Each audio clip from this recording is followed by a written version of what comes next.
नमस्कार। Life of Swami Vivekananda by his eastern and western disciples. हमारे channel Ramakrishna का नरेन में आपका स्वागत है। व्यक्तित्व निर्माण की प्रक्रिया। पिछले भाग में हमने सुना कि रामकृष्ण ने युवा नरेंद्र को एक महान आध्यात्मिक नेता के रूप में तैयार किया।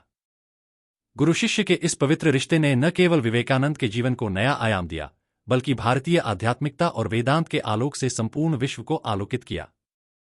इस भाग में हम स्वामी विवेकानंद के महान व्यक्तित्व के निर्माण की अद्भुत प्रक्रिया का अवलोकन करेंगे।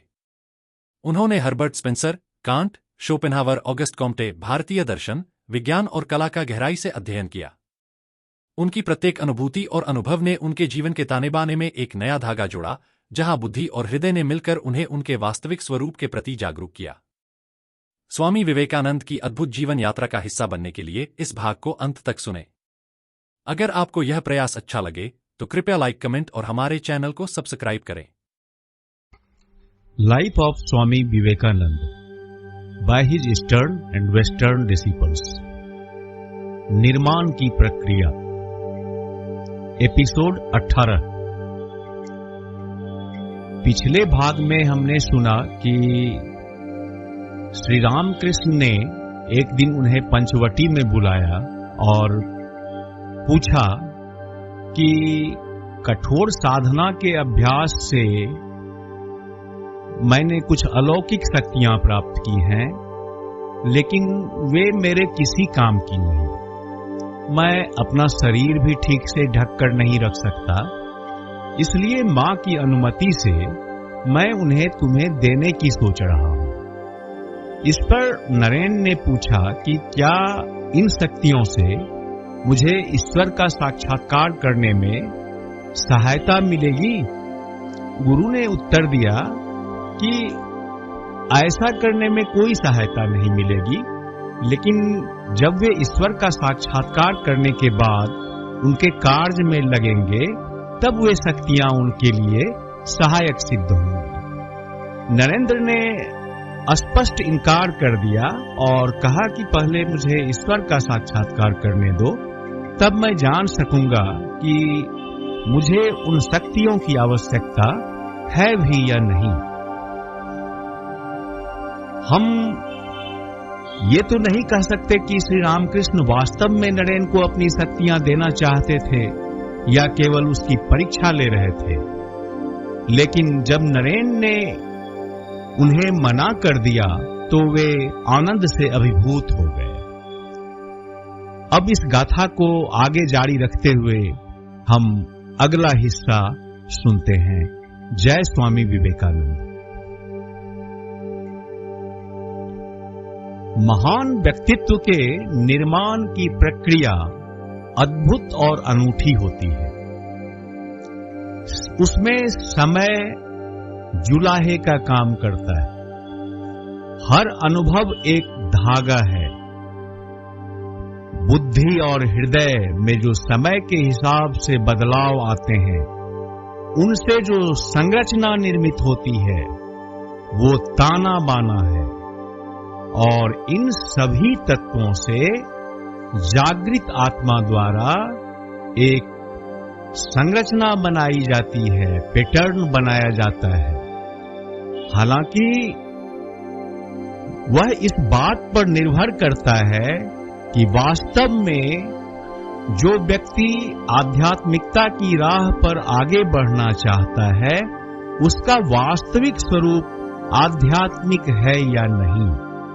और इसके साथ ही यह आवश्यक होता है कि उस स्वभाव को अपनाने के लिए समय पर संपूर्ण संसार को त्यागने की क्षमता भी उस आत्मा में होनी चाहिए।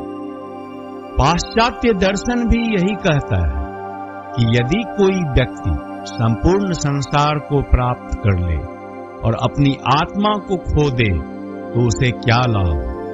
और सदियों पहले के भारतीय ऋषियों के शब्द भी यही कहते हैं कि यह माया अवास्तविक है और वास्तविकता ही केवल मायने रखता है। नरेन की युवावस्था के बारे में समझने के लिए उनके चरित्र और भाग्य को आकार देने वाले 3 मुख्य कारणों को समझना होगा। पहली, उनकी जन्मजात आध्यात्मिक प्रवृत्ति। दूसरा, उनके परिवार और उनकी पढ़ाई का प्रभाव। और तीसरा, उनके आध्यात्मिक गुरु श्री राम कृष्ण का मार्गदर्शन, जिन्होंने उन्हें दुख और संदेह के दलदल से निकालकर निश्चितता और शांति की ओर बढ़ाया।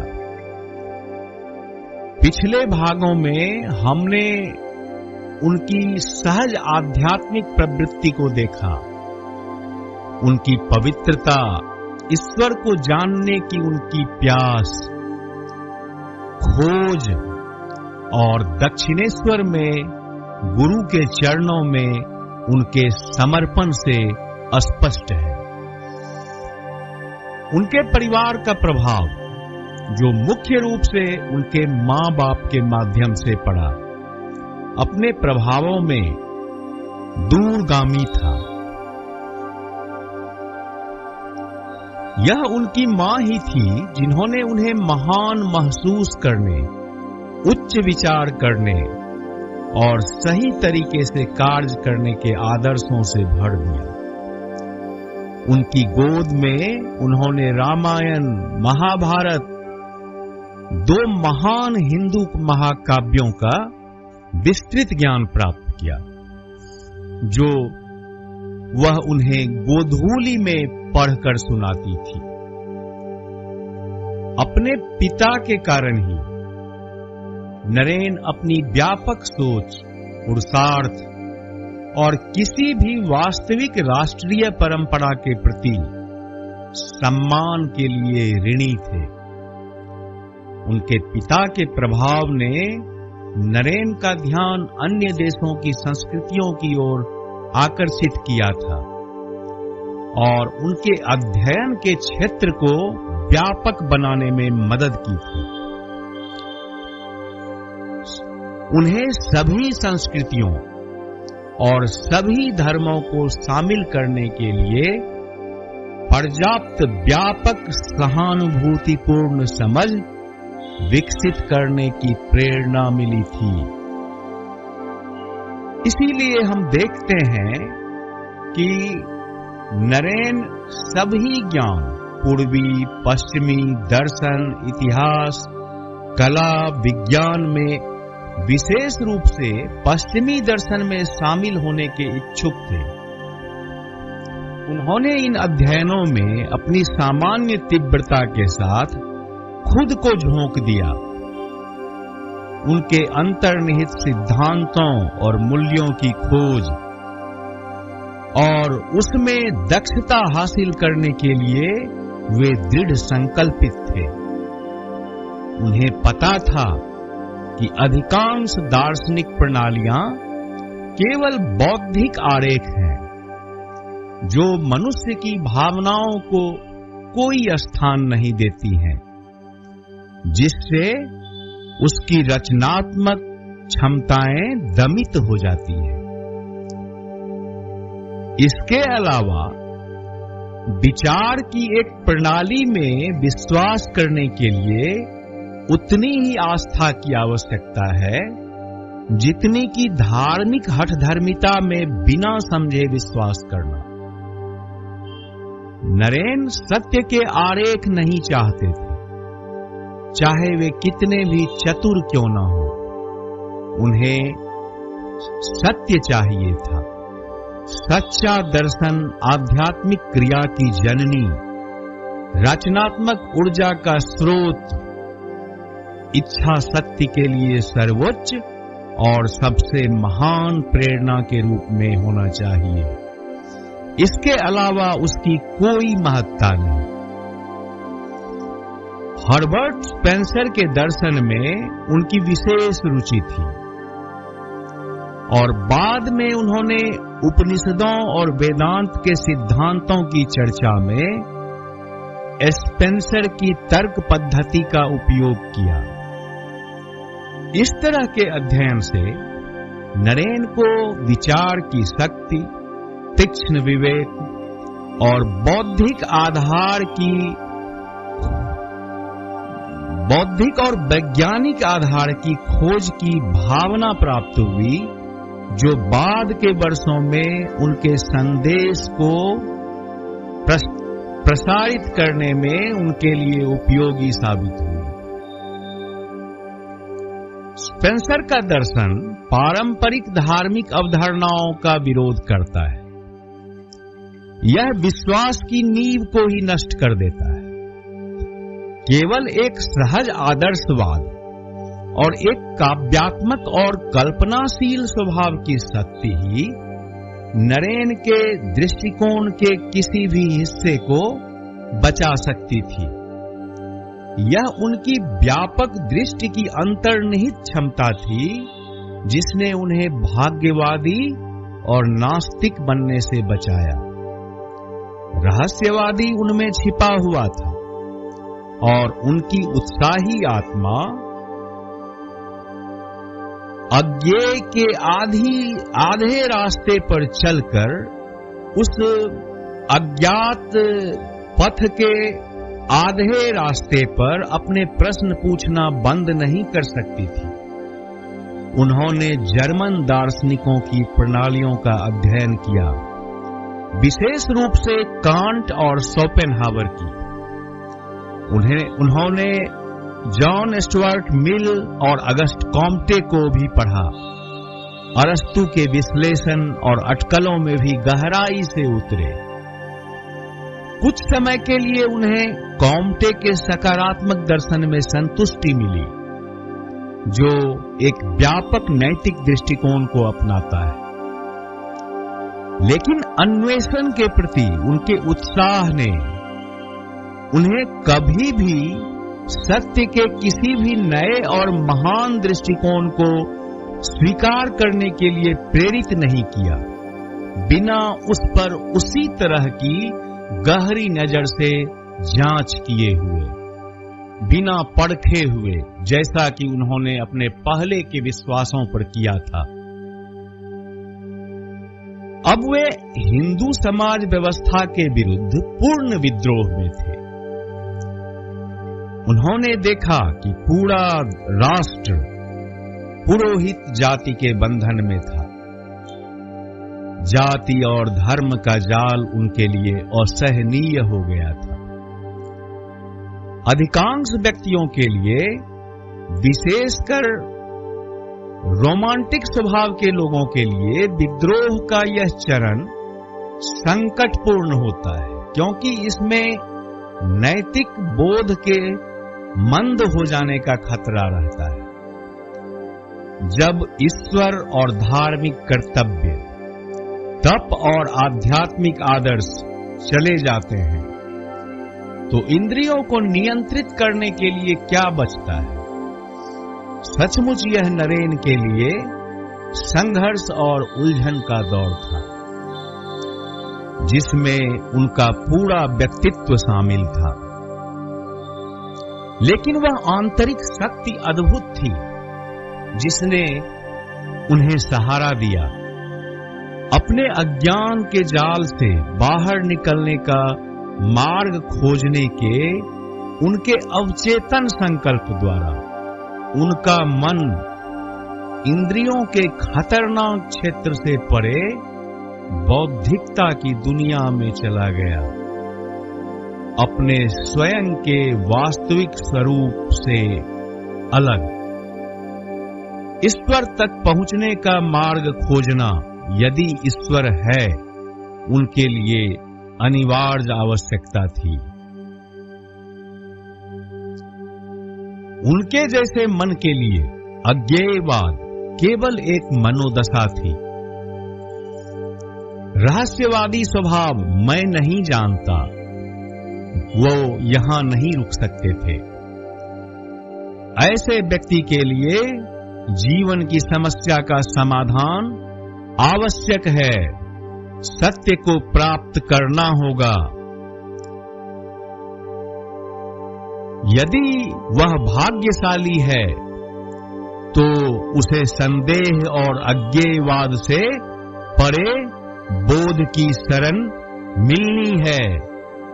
नरेन यद्यपि कुछ समय के लिए अज्ञेयवाद की भूल भुलैया में खो गए थे, फिर भी उसने हिम्मत नहीं हारी।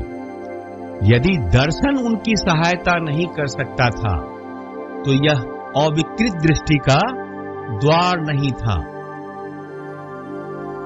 उन्होंने महसूस किया कि इसे एक अमूर्तता के रूप में त्यागना होगा, जो कि दिलचस्प तो था लेकिन उसका कोई अंतिम मूल्य नहीं था।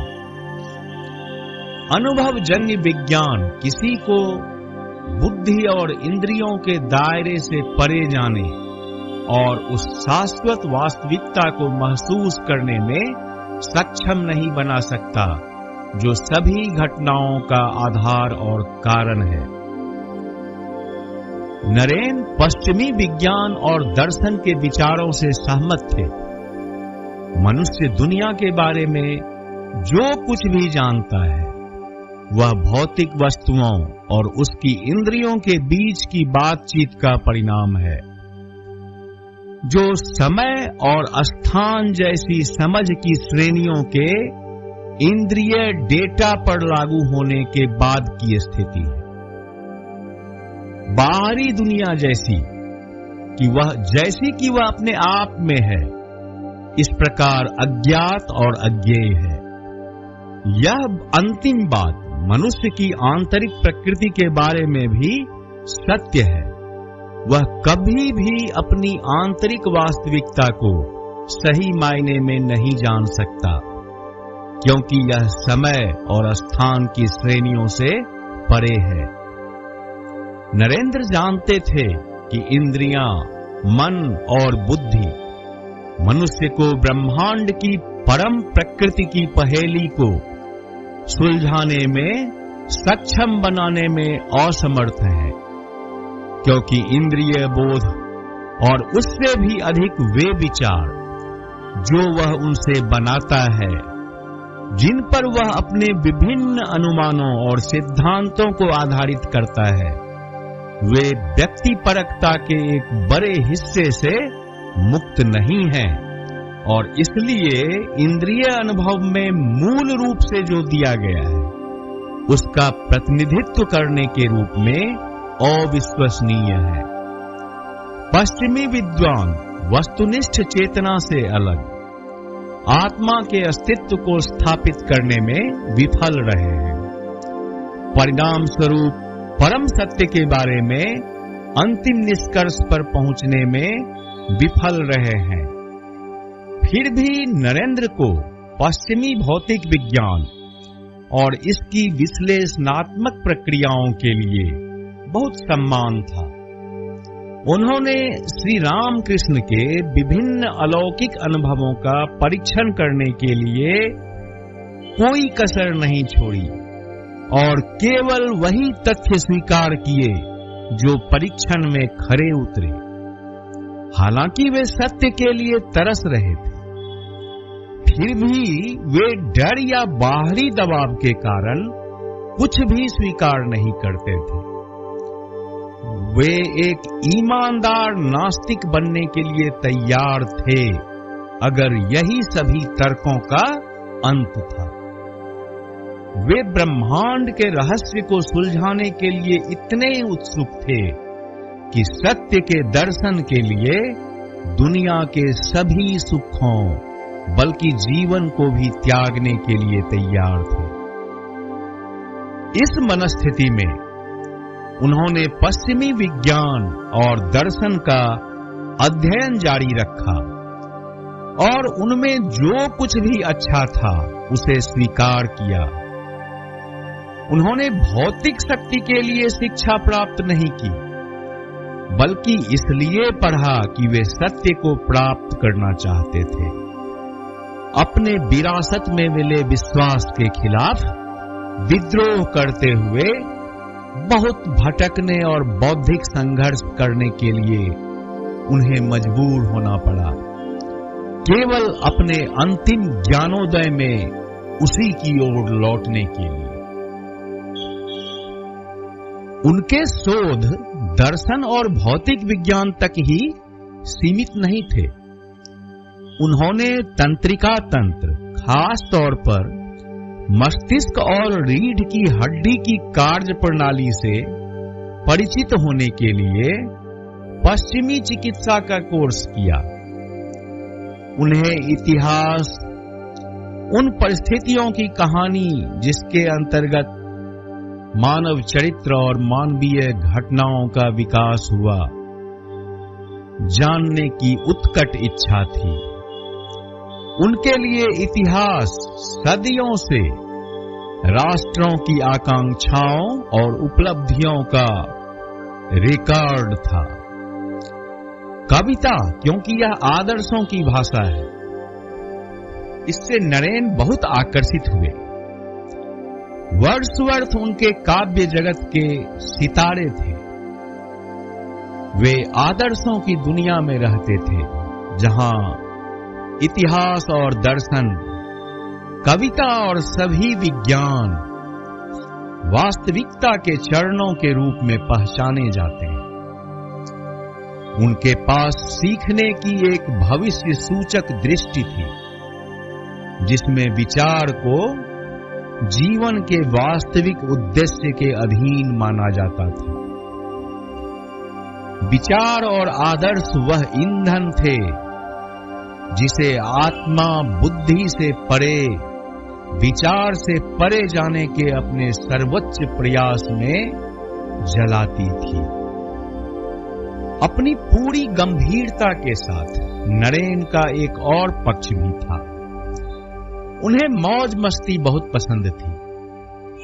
वे दिल से समर्पित हो जाते थे। पूरी तरह से इंसान और मानवीय तरीकों में दिलचस्पी रखने वाले, कॉलेज में अपनी कहानियों, बुद्धि और मौज मस्ती के कारण एक अच्छे दोस्त के रूप में जाने जाते थे।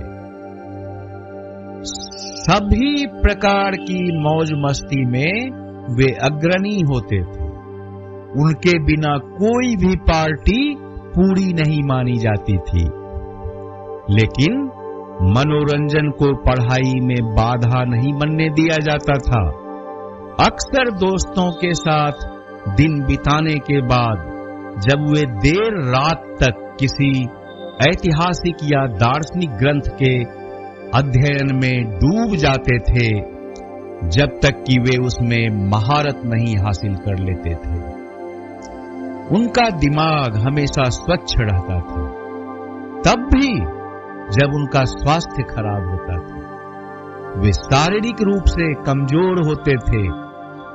जीवन के अंतिम दिनों में, जिसमें उन्होंने अक्सर अपने शरीर को अत्यधिक तनाव में डाला था, वे कहा करते थे, हालांकि मेरा शरीर थक गया है, लेकिन मेरा दिमाग हमेशा की तरह स्वस्थ है। नरेन का व्यक्तित्व विभिन्न मनोदशाओं और गुणों से बना था। मनोरंजन में एक लड़का, गायन में एक कलाकार, बौद्धिकता में एक विद्वान, जीवन के प्रति अपने दृष्टिकोण में एक दार्शनिक। नरेन ने जो कुछ भी करना था वह इसलिए किया क्योंकि उन्होंने देखा और समझा कि ऐसा करना उचित है, ना कि किसी बाहरी दबाव के कारण। उनका मानना था कि स्वतंत्रता ही सभी सच्चे आत्मविकास का आधार है, लेकिन उस स्वतंत्रता को पूरक होना चाहिए। उसका उपयोग सही और परिपक्व विवेक द्वारा निर्देशित होना चाहिए, और तब व्यक्ति नैतिक नियमों का पालन दास की तरह नहीं बल्कि स्वामी की तरह करता है। आध्यात्मिक चेतना की प्राप्ति के लिए आवश्यक योग्यता उनमें थी, अच्छाई के लिए जुनून। यद्यपि उनका मन अज्ञेयवाद में डूबा हुआ था, फिर भी वे जीवन के प्रति भौतिकवादी दृष्टिकोण से घृणा करते थे। मठवासी प्रवृत्ति उनके लिए स्वाभाविक थी। फिर भी वे जीवन के उत्साही प्रेमी थे। उनमें एक बच्चे की तरह उत्साह था और आध्यात्मिक प्रतिभा की बुद्धि और वैराग्य भी। इसलिए यह कोई अजीब बात नहीं है कि जब वे बीएल परीक्षा की तैयारी कर रहे थे तो वे अपने अध्ययन कक्ष से उठे और एक मित्र से कहा, मुझे परीक्षा में बैठने का विचार त्याग देना चाहिए, मुझे स्वतंत्र होना चाहिए। क्या मतलब है इसका? युवावस्था में ही उन्होंने समझ लिया था कि विवाह आध्यात्मिकता में बाधा है और मित्र से उन्होंने कहा था, तुम विवाहित हो, तुम गृहस्थ जीवन के बंधन में हो, मैं मुक्त हूं, मेरा जीवन सन्यासी जीवन होगा, मुझे विश्वास है। वे जानते थे कि जीवन एक सपना है। उनके अज्ञेयवाद ने ही उन पर सभी चीजों की निरर्थकता का प्रभाव डाला था। इसीलिए उन्होंने सन्यासी जीवन को ही इस सब के मिथ्यात्व के विरुद्ध विरोध का एकमात्र तरीका माना। इस समय उनके अंतिम बोध में सबसे बड़ी बाधा बुद्धि थी, लेकिन इसे शांत करना था। किसी प्रकार के विश्वास को स्वीकार करके इसके विकास को रोककर नहीं, किसी बुरे विचार या इच्छा की तरह इसे दबाकर नहीं, बल्कि इसे इसकी उच्चतम क्षमता तक विकसित करके इसे अनिश्चितता के सभी चरणों से सफलतापूर्वक निपटना था और वास्तविकता की अनुभूति तक पहुंचना था। तभी यह आध्यात्मिक जीवन जीने में भावनाओं को शामिल कर सकता था। नरेन इस पराकाष्ठा तक कैसे पहुंचे, यह एक रहस्य है। उनकी बुद्धि कैसे प्रकाशित हुई, कोई नहीं जानता। यह शायद उनके गुरु श्री रामकृष्ण के संपर्क के कारण था, जिनकी प्राप्ति सभी बौद्धिक खोजों और शंकाओं की पूर्ति और समाधान थी। क्या शास्त्र यह नहीं कहते कि जब कोई ईश्वर को जान लेता है तो वह ब्रह्मांड को उसके सार में समझ लेता है? प्रकृति ऐसे व्यक्ति से अपने रहस्यों को छिपा नहीं सकती, लेकिन नरेन को अभी कुछ समय तक अंधेरे में टटोलना था, कठिनाइयों का सामना करना था, शंकाओं का समाधान करना था, इससे पहले कि वह खुद को एक शिक्षक के अधीन कर सके और बिना किसी सवाल के उनकी शिक्षाओं को स्वीकार कर सके। उन्हें हर कदम पर लड़ना था, किसी भी बात को स्वीकार नहीं करना था जब तक कि उसे नकारना तर्कसंगत न हो जाए। जब कोई मुकाम हासिल होता तो वह अंतर्दृष्टि रोशनी बन जाता। अपने सभी संघर्षों, मन और हृदय के कष्ट के बावजूद उन्हें लगता था कि अंततः जीत उनकी होगी। उनका हृदय शुद्ध था और हमें सिखाया जाता है कि ऐसे लोग ही ईश्वर को देखते हैं। नरेन के व्यक्तित्व और उनके मानसिक विकास के शुरुआती चरण के बारे में और भी अच्छे से समझने के लिए उनके एक सहपाठी डॉक्टर ब्रजेंद्रनाथ सील, उस समय भारत के एक प्रमुख बुद्धिजीवी थे, हम उनकी टिप्पणियों को समझते हैं। प्रबुद्ध भारत अप्रैल 1907 और यह उसके अगले महीने ब्रह्मवादिन में भी प्रकाशित हुआ था। एक लेख में सील साहब कहते हैं कि जब मैं पहली बार 1881 में विवेकानंद से मिला तो हम जनरल असेंबली कॉलेज में प्रिंसिपल विलियम हेस्टी, विद्वान, तत्व मीमांसक और कवि के सहपाठी थे। वे उम्र से हमसे बड़े थे, हालांकि मैं कॉलेज में उनसे 1 वर्ष बड़ा था। निस्संदेह एक प्रतिभाशाली युवा, मिलनसार, स्वतंत्र, अपरंपरागत व्यवहार, एक मधुर गायक, सामाजिक मंडलियों की आत्मा, एक शानदार बातचीत करने वाला, कुछ हद तक कड़वा और तीखा, दुनिया के दिखावे और मजाक को अपनी तीक्ष्ण बुद्धि के तीरों से भेदने वाला, उपहास करने वाले की कुर्सी पर बैठा, लेकिन निंदक की आड़ में अपने कोमलतम दिल को छिपाए हुए। कुल मिलाकर वह है एक दृढ़ इच्छा शक्ति, कुछ हद तक निरंकुश और निरपेक्ष, अधिकार के लहजे में बात करने वाला और साथ ही एक अजीब सी नजर रखने की शक्ति रखने वाला, जो अपने श्रोताओं को मंत्र मुग्ध कर सकता था। यह सभी के लिए स्पष्ट था, लेकिन कम ही लोग जानते थे वह था आंतरिक मनुष्य और उसका संघर्ष। यह उनके मानसिक इतिहास में एक महत्वपूर्ण अवधि की शुरुआत थी, जिसके दौरान वे आत्मचेतना से जागे और अपने भविष्य के व्यक्तित्व की नींव रखी। जॉन स्टुअर्ट मिल के धर्म पर 3 निबंधों ने उनके पहले बचकाने आस्तिकवाद और सहज आशावाद को विचलित कर दिया था, जिसे उन्होंने ब्रह्म समाज से ग्रहण किया था।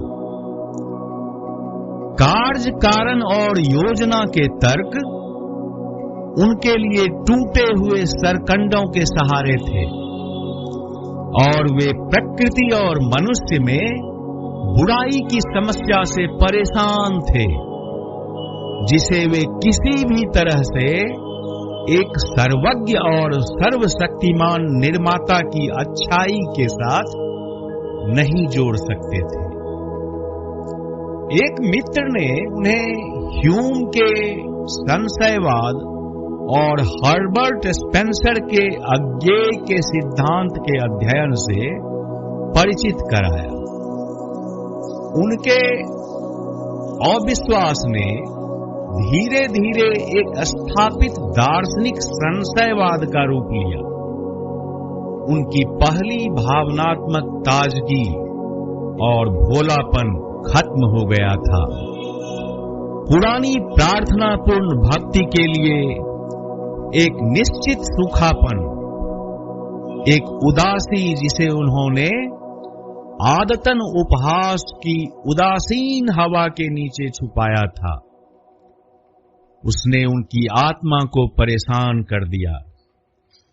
लेकिन संगीत ने अभी भी उन्हें इस तरह से प्रभावित किया जैसा कि कुछ भी नहीं कर सकता था, और उन्हें अदृश्य वास्तविकताओं का एक अजीब अलौकिक एहसास दिया, जिससे उनकी आंखों में आंसू आ गए। इसी समय वह मेरे पास आया। उसे एक सामान्य मित्र ने मेरे पास लाया था, वही जिसने उसे ह्यूम और हर्बर्ट स्पेंसर के अध्ययन से परिचित कराया था। मैं पहले भी उससे परिचित था, लेकिन अब उसने खुद को मेरे सामने खोल दिया और अपने परेशान करने वाले संदेहों और परम सत्य के बारे में निश्चितता तक पहुंचने की अपनी निराशा के बारे में बात की। उसने अपनी स्थिति में एक शुरुआती के लिए उपयुक्त आस्तिक दार्शनिक पढ़ने का एक कोर्स मांगा। मैंने कुछ अधिकारियों का नाम लिया, लेकिन अंतर्ज्ञानवादियों और स्कॉटिश सामान्य ज्ञान स्कूल के स्टॉक तर्कों ने केवल उनके अविश्वास को पुष्ट किया। इसके अलावा मुझे लगा कि वह नीरस पढ़ने के लिए पर्याप्त धैर्य नहीं रखता था। उसकी क्षमता किताबों से नहीं, बल्कि जीवित संवाद और व्यक्तिगत अनुभव से सीखने की थी। उसके साथ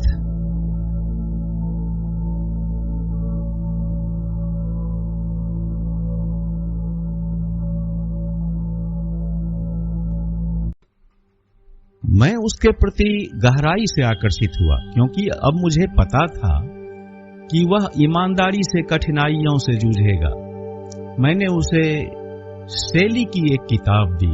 शैली का बौद्धिक सौंदर्य की आत्मा के लिए भजन, अवैयक्तिक प्रेम का उनका सर्वेश्वरवाद और एक गौरवशाली मानवता का उनका दर्शन उन्हें प्रभावित करता था, जैसा कि अन्य दार्शनिकों के तर्क उन्हें प्रभावित करने में विफल रहे थे। ब्रह्मांड अब केवल एक निर्जीव और प्रेमहीन तंत्र नहीं था, इसमें एकता का आध्यात्मिक सिद्धांत निहित था। मैंने उनसे अब शैली द्वारा कल्पना की गई एकता से भी अधिक उच्च एकता के बारे में बात की, सार्वभौमिक कारण के रूप में परब्रह्म की एकता। उस समय मेरी अपनी स्थिति एक में विलय करने की कोशिश कर रही थी।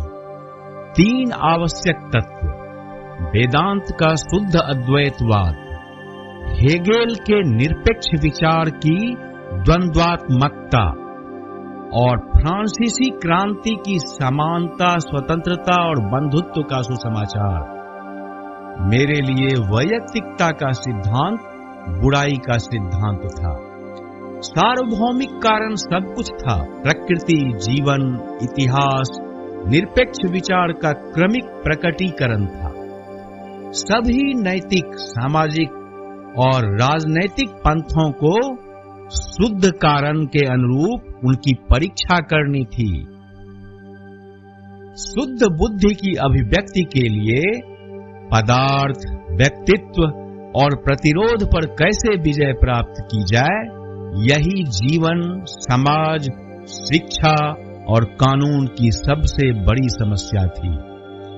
मैं एक युवा अनुभवहीन दूरदर्शी की तरह यह भी मानता था कि अविवेकी बंधन से मानव जाति का उद्धार एक नई क्रांतिकारी राजनीति के माध्यम से होगा, जिसके नारे समानता, स्वतंत्रता और बंधुत्व होंगे।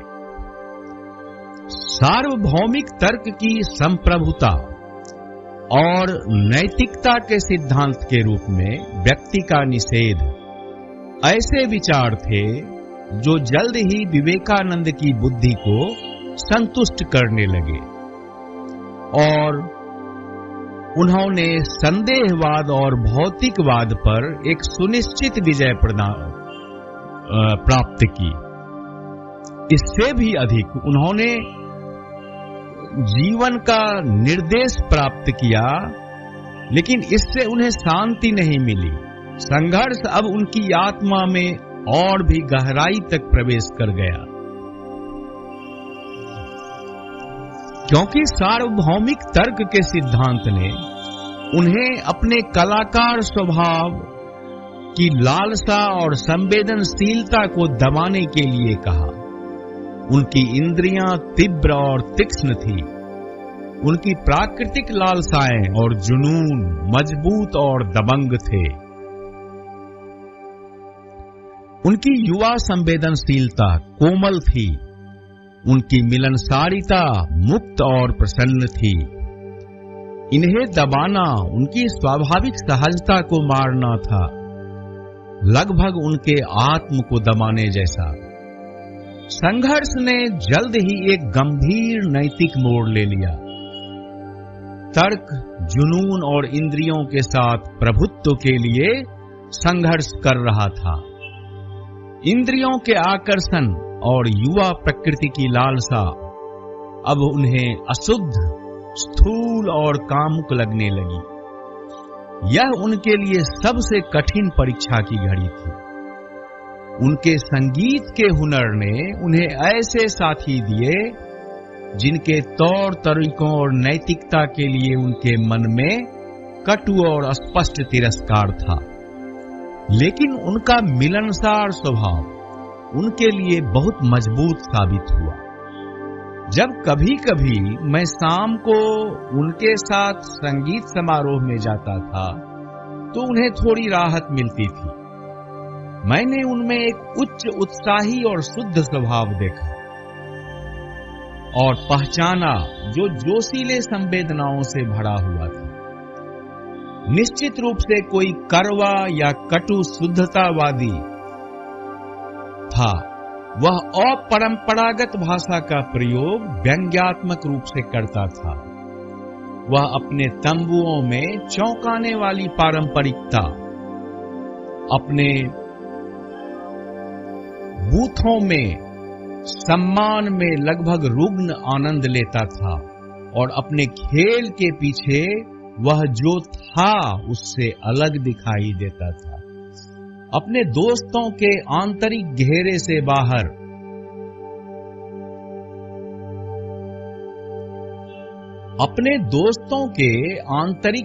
से बाहर के लोगों को हैरान और रहस्यमय बना देता था, लेकिन अपनी आत्मा के कोने में वह इच्छा की उग्र और पतित आत्मा, कल्पना की सूक्ष्म और भ्रामक आत्मा से जूझ रहा था। किसी ऐसी शक्ति की उसकी बार बार की खोज के लिए जो उसे बंधन और व्यर्थ संघर्ष से मुक्त कर सके। मैं केवल शुद्ध तर्क की संप्रभुता और ब्रह्मांड में तर्क के साथ स्वयं की पहचान करने से प्राप्त होने वाली अकथनीय शांति की ओर इशारा कर सकता था। वे मेरे लिए विजयी पारलौकिकता के दिन थे। दुर्दम्य शरीर या विद्रोही स्वभाव का अनुभव मुझे नहीं हुआ था। मेरे पास मन की उस मनोदशा या दृष्टिकोण के लिए पर्याप्त धैर्य नहीं था जो स्वशासन के संप्रभु अधिकार को कृत्रिम सहारे या बाहरी मदद जैसे अनुग्रह या मध्यस्थता के लिए समर्पित कर देता है। मुझे तर्क के रास्ते में भावना और प्रकृति को शांत करने की कोई आवश्यकता महसूस नहीं हुई। न ही मुझे स्वयं के प्रति अपनी निष्ठा में विभाजित इच्छा का कोई अनुभव हुआ था। आदर्श और यथार्थ के बीच, प्रकृति और आत्मा के बीच विसंगति का अनुभव वास्तव में एक उत्कृष्ट वास्तविकता के रूप में सूक्ष्म तरीके से मेरे पास पहले ही आ चुका था और बाद में व्यक्तिपरक तरीके से भी मेरे पास आना था। हालांकि विवेकानंद के मामले में जो हुआ उससे बिल्कुल अलग रूप में, लेकिन उस समय उनकी समस्याएं मेरी नहीं थी, ना ही मेरी कठिनाइयां उनकी थी। आगे ब्रजेंद्रनाथ शील ने स्वीकार किया, यद्यपि उनकी बुद्धि पर सार्वभौमिकता ने विजय प्राप्त कर ली थी, लेकिन उनके हृदय ने व्यक्तिगत अहंकार की निष्ठा को अपनाया और शिकायत की कि एक पीला रक्तहीन तर्क जो कानूनी रूप से संप्रभु है लेकिन वास्तविक रूप से नहीं, प्रलोभन के समय उन्हें बचाने के लिए हथियार नहीं बढ़ा सकता। वे जानना चाहते थे कि क्या मेरा दर्शन उनकी इंद्रियों को संतुष्ट कर सकता है, आत्मा के उद्धार के लिए शारीरिक रूप से मध्यस्थता कर सकता है। संक्षेप में वे एक मांस और रक्त की वास्तविकता चाहते थे जो रूप और महिमा में दिखाई दे। सबसे बढ़कर उन्होंने एक हाथ के लिए पुकारा जो उन्हें बचा सके ऊपर उठा सके, उनकी रक्षा कर सके, एक शक्ति जो उनकी शून्यता को महिमा से ढक सके, एक गुरु या मास्टर जो शरीर में पूर्णता को मूर्त रूप देकर उनकी आत्मा की हलचल को शांत कर सके। उस समय ब्रजेंद्रनाथ को यह अविवेक से पैदा हुई कमजोरी लगी। शरीर में पूर्णता की यह मांग और इंद्रियों के लिए तर्क के इस बलिदान को बचाने के लिए हमारे भीतर से एक शक्ति की मांग।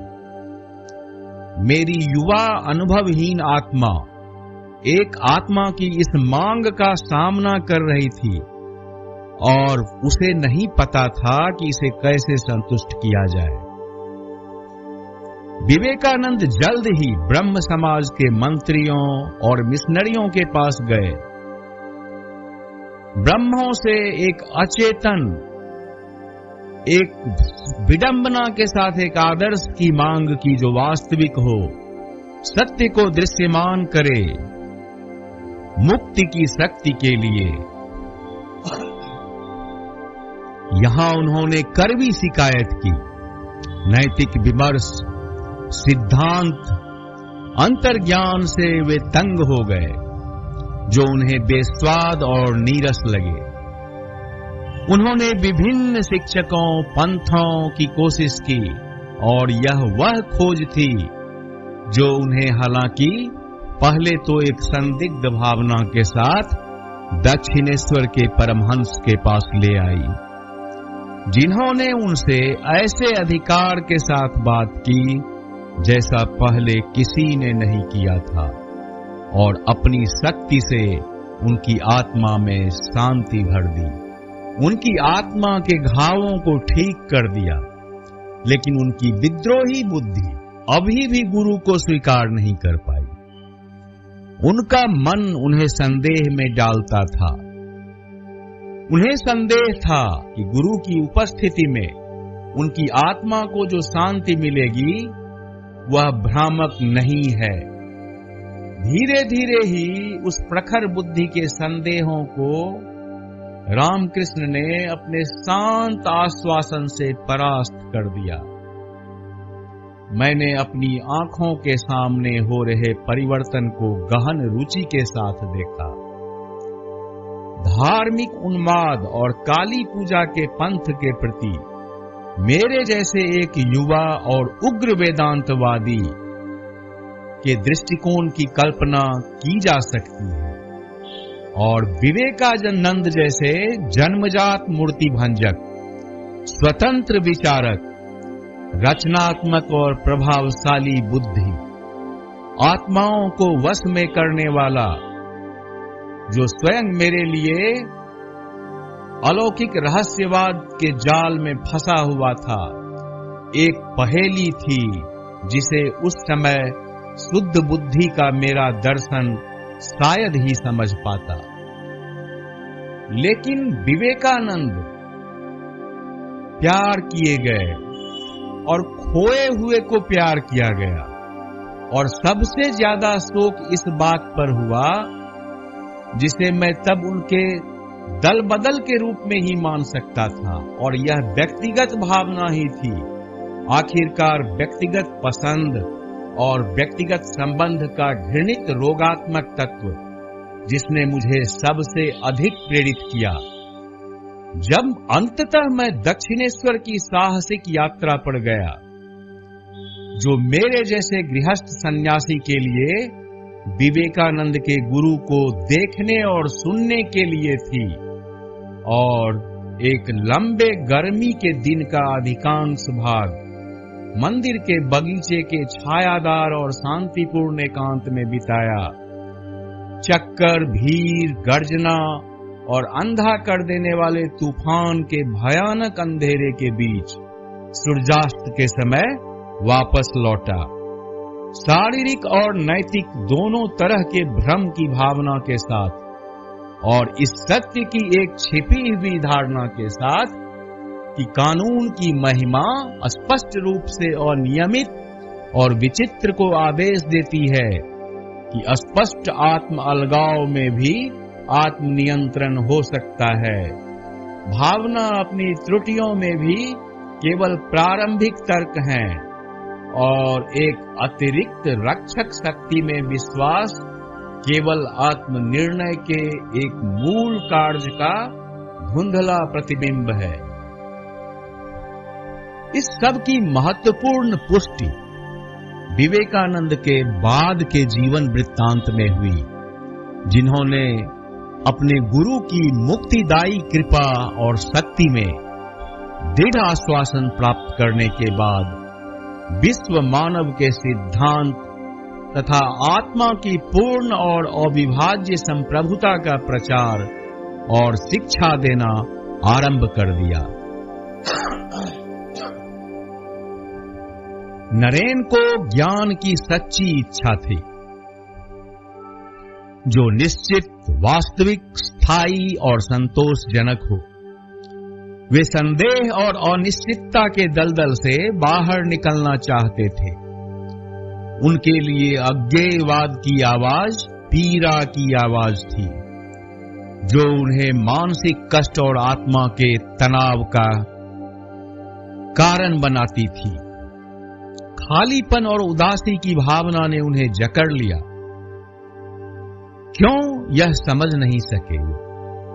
वे उस दुनिया में चले गए जिसमें हर नजर और हर कदम पर दुख है, क्योंकि यह अनिश्चितता की दुनिया है, जिसमें आदमी कहता है कि मुझे रास्ता पता नहीं।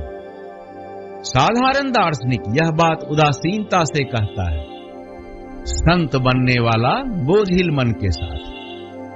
सांसारिक आदमी इस बात से बेपरवाह है कि आदर्शवाद और परंपरा की दुनिया खड़ी है या गिरती है। वह उस पीड़ा से अनजान है जो मोहभंग से पैदा होती है।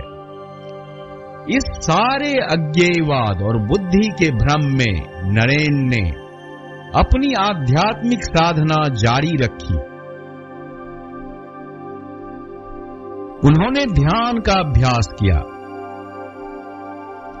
ध्यान में मन को शांत करने के इस प्रयास से उन्हें बहुत मानसिक शांति मिली, और जब शांति और स्थिरता आती तो वे कभी कभी अपने अंतरतम कोनों में चले जाते। वहां संदेह करने वाला मन प्रवेश नहीं पा सकता था। इस अवधि के दौरान दक्षिणेश्वर की पहली कुछ यात्राओं में उन्हें जो दर्शन हुए, उनसे उन्हें अपने मन को परम सत्य में दृढ़ विश्वास स्थापित करने में मदद मिली। श्री रामकृष्ण के शब्द सांत्वना देने वाले और स्थिर करने वाले थे, चाहे उनके मन में कितनी भी उथल पुथल क्यों न हो। ईश्वर मानव मन की सच्ची प्रार्थना सुनते हैं। मैं शपथ लेता हूं कि आप उन्हें मुझसे अधिक तीव्रता से देख सकते हैं, मुझसे अधिक आत्मीयता से बात कर सकते हैं। कोई उनके शब्दों को सुन सकता है और उनका स्पर्श महसूस कर सकता है। फिर आप विभिन्न दिव्य रूपों में विश्वास नहीं कर सकते हैं और उन्हें मानव कल्पना की उपज के रूप में त्याग सकते हैं। लेकिन यदि आप किसी परम सत्य में विश्वास करते हैं, जो ब्रह्मांड का नियामक है, तो आप इस प्रकार प्रार्थना कर सकते हैं, हे ईश्वर, मैं आपको नहीं जानता, कृपा करके मुझे अपना वास्तविक स्वरूप बताएं। यदि आपकी प्रार्थना सच्ची है तो उन्हें आपकी बात अवश्य सुननी चाहिए। गुरु के इन शब्दों ने नरेन को बहुत प्रोत्साहित किया और आध्यात्मिक अभ्यासों के अभ्यास में उसका मन अधिकाधिक लगाने में सहायता की। वे हैमिल्टन के इस दृष्टिकोण से प्रभावित थे कि मानव बुद्धि केवल एक ईश्वर के सत्य के संकेत ही प्राप्त कर सकती है, जो ब्रह्मांड को नियंत्रित करता है। ईश्वर के सही ज्ञान तक पहुंचना बुद्धि की शक्ति से परे है। जहां दर्शन समाप्त होता है और धर्म शुरू होता है, नरेन अक्सर उसका उल्लेख किया करते थे। हालांकि अब वे आध्यात्मिक अभ्यासों में बहुत समय और ऊर्जा दे रहे थे, लेकिन उन्होंने अपनी दार्शनिक पुस्तकों को नहीं फेंका। अध्ययन, संगीत, ध्यान ने उनके मन को पूरी तरह से घेर लिया। नरेन ने ध्यान की एक नई विधि अपनाई। पहले वे ब्रह्म विश्वास के अनुसार ईश्वर का ध्यान करते थे, जो निराकार लेकिन गुणों से संपन्न है। अब वे अपने हृदय की गहराई से प्रार्थना करते थे, हे ईश्वर, कृपा करें और मुझे अपना वास्तविक स्वरूप दिखाएं, जो सत्य का अवतार है। फिर वे अपने मन से अन्य सभी विचारों को निकाल देते थे। थोड़ी देर बाद उनका मन उनकी आत्मा में इतनी गहराई से डूब जाता था कि उन्हें शरीर और समय की चेतना ही नहीं रहती थी। वे रात में इस तरह ध्यान करते थे जब घर के सभी लोग सो जाते थे। उन्हें अपने भीतर एक अवर्णनीय शांति का अनुभव होता था और उसके बाद एक प्रकार का नशा, जिसके कारण उसके लिए अपना आसन छोड़ना कठिन हो जाता था।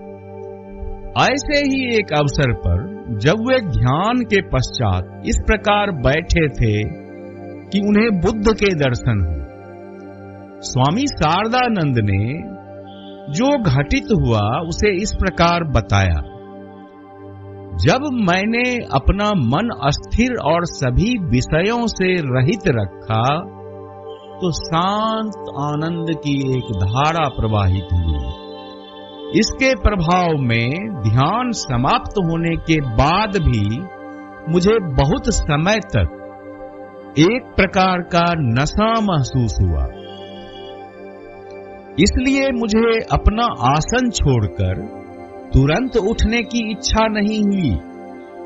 एक दिन जब मैं ध्यान समाप्त होने के पश्चात उसी अवस्था में बैठा था, तो मैंने देखा कि एक साधु की अद्भुत आकृति अचानक प्रकट हुई। मैं नहीं जानता था कि कहां से और थोड़ी दूर पर मेरे सामने खड़ी हो गई। कमरा दिव्य तेज से भर गया। वह साधु गेरुए वस्त्र में था। उसके हाथ में एक जलपात्र था। चेहरे पर सभी चीजों के प्रति उदासीनता से उत्पन्न आंतरिकता की ऐसी शांत और निर्मल अभिव्यक्ति थी कि मैं आश्चर्यचकित हो गया और उसके प्रति बहुत आकर्षित हुआ। वह धीमे कदमों से मेरी ओर चला। उसकी आंखें मुझ पर स्थिर थी, मानो वह कुछ कहना चाहता हो, लेकिन मैं डर से ग्रसित था और स्थिर नहीं रह सकता था। मैं अपनी सीट से उठा, दरवाजा खोला और जल्दी से कमरे से बाहर निकला। अगले ही पल मैंने सोचा, यह मूर्खतापूर्ण डर क्यों? मैं साहसी हो गया और भिक्षु की बात सुनने के लिए कमरे में वापस चला गया, जो अब वहां नहीं था। मैं व्यर्थ में बहुत देर तक प्रतीक्षा करता रहा, निराश महसूस करता रहा और पछताता रहा कि मैं इतना मूर्ख था कि उसकी बात सुने बिना भाग गया। मैंने कई भिक्षुओं को देखा है, लेकिन मैंने कभी किसी अन्य चेहरे पर ऐसा असाधारण भाव नहीं देखा। वह चेहरा मेरे दिल पर अमिट रूप से अंकित हो गया। यह एक भ्रम हो सकता है, लेकिन बहुत बार मुझे लगता है कि मुझे उस दिन भगवान बुद्ध के दर्शन करने का सौभाग्य मिला था।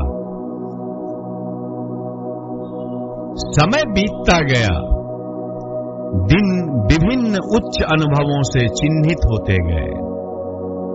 मनुष्य सत्य की खोज में अपने आप के प्रति कठोर होते हुए निर्माण की प्रक्रिया में था। सभी उत्कट अभिलाषाएं जो सामान्य व्यक्तियों में इंद्रियों से संबंधित होती हैं, नरेन में जीवन और उसकी समस्याओं को समझने की दिशा में निर्देशित थी। जहां प्रयास की ऐसी ईमानदारी हो, वहां बोध अवश्य ही आना चाहिए। मानव ज्ञान के अपने अध्ययन के परिणाम स्वरूप वे इस निष्कर्ष पर पहुंचे कि सभी सांसारिक ज्ञान और अनुभव व्यर्थ हैं और आत्मा को परेशान करते हैं। वे धीरे धीरे एक बौद्धिक प्रक्रिया द्वारा एक परम सत्य के अस्तित्व के बारे में आश्वस्त हो गए, जो सचेत और अवर्णनीय है, जिससे सभी घटनाएं उत्पन्न हुई। नरेन ने सोचा कि देवता झूठे हो सकते हैं, लेकिन ईश्वर नहीं। हालांकि यह याद रखना चाहिए कि नरेन की इस बौद्धिक या बल्कि आध्यात्मिक स्थिति की खोज में उनकी विचार और विवेक की शक्ति के अलावा अन्य कई कारक थे जो महत्वपूर्ण थे। उन्होंने एक सदा जागृत आध्यात्मिक मार्गदर्शक की सतर्क निगाह के तहत, हालांकि पहले धीरे धीरे एक प्रबुद्ध जीवन का निर्माण शुरू किया।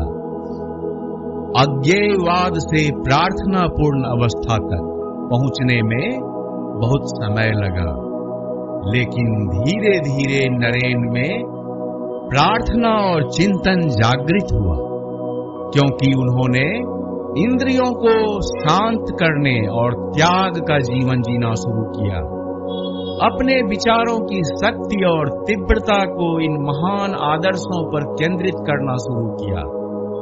वास्तव में क्या विचारों की ऐसी एकाग्रता अपने आप में प्रार्थना नहीं थी? दिव्य दर्शन की लालसा पैदा हुई, जहां विचार प्रत्यक्ष अनुभूति बन गया। यह विचार कि ईश्वर मौजूद है, ईश्वर के होने की प्रत्यक्ष अनुभूति बन जाना चाहिए। और जब किसी के पास वह अनुभूति होती है, तो कौन उससे कह सकता है यह सत्य है और यह असत्य है? बौद्धिक सत्य पर बहस हो सकती है, आध्यात्मिक सत्य विवाद से परे है। ऐसी लालसा महसूस करना, यहां तक कि चेतना की ऐसी उच्च अवस्था में विश्वास करना आध्यात्मिकता है। नरेन ईश्वर के विचार पर गहराई से विचार करते थे। वे दिन प्रतिदिन अनंत चेतना पर चिंतन करते थे। ध्यान उनकी आदत बन गई। सत्य को देखने, जानने की इच्छा इतनी तीव्र हो गई थी कि उनकी बुद्धि की विचार निर्मित दीवारें छीन होती जा रही थी और बह रही थी, जिससे आत्मा के प्रधान सेवक सहज बुद्धि के लिए रास्ता खुल गया था। स्वप्न चेतना में वह धुंधली चीजें देखता था, जो नश्वर स्वप्न से परे था, या सुबह उठते ही वह उल्लास की अनुभूतियों के साथ उठता था, जिन्हें केवल इस आधार पर समझाया जा सकता था कि उनका स्वप्न और नींद सामान्य नहीं थे। उल्लास वास्तविकता की अस्थायी झलकें उनके साथ प्रतिदिन घटित होने वाली थी। अक्सर इस समय उन्हें ऐसा लगता था कि वे अपने शरीर से अलग हैं। जब वे अपने आध्यात्मिक मार्गदर्शक और गुरु से मिले, तो उन्हें लगा कि शांति का आश्रय और अपने सभी संघर्षों का अंत हो गया। लेकिन वे अपने भीतर के गुरु को पूरी तरह से स्वीकार करने में असमर्थ थे। जब गुरु ने अपने शिष्य की सोई हुई आध्यात्मिकता को जगाने की कोशिश की तो शिष्य ने अपनी बौद्धिक शक्ति का इस्तेमाल किया। उसने विरोध किया, वह परेशान हो गया, लेकिन गुरु अपने शब्दों में कहें तो वे कोई हानि रहित जल सांप नहीं थे, वे एक घातक कोबरा थे जिसका दंश जानलेवा था। धीरे धीरे नरेन का विरोध पूर्ण समर्पण में समाप्त हो गया। नरेन के धर्मांतरण और ज्ञानोदय का आंतरिक इतिहास इतना सूक्ष्म है कि उसका वर्णन नहीं हो सकता। गुरु ने इसे एक रहस्यमय तरीके से अंजाम दिया। केवल बाहरी संघर्ष और बौद्धिक संघर्ष को नरेन के मित्रों ने देखा और जाना, लेकिन आंतरिक प्रक्रियाएं एक रहस्य हैं जो केवल गुरु और शिष्य को ही पता होती हैं। जय स्वामी विवेकानंद।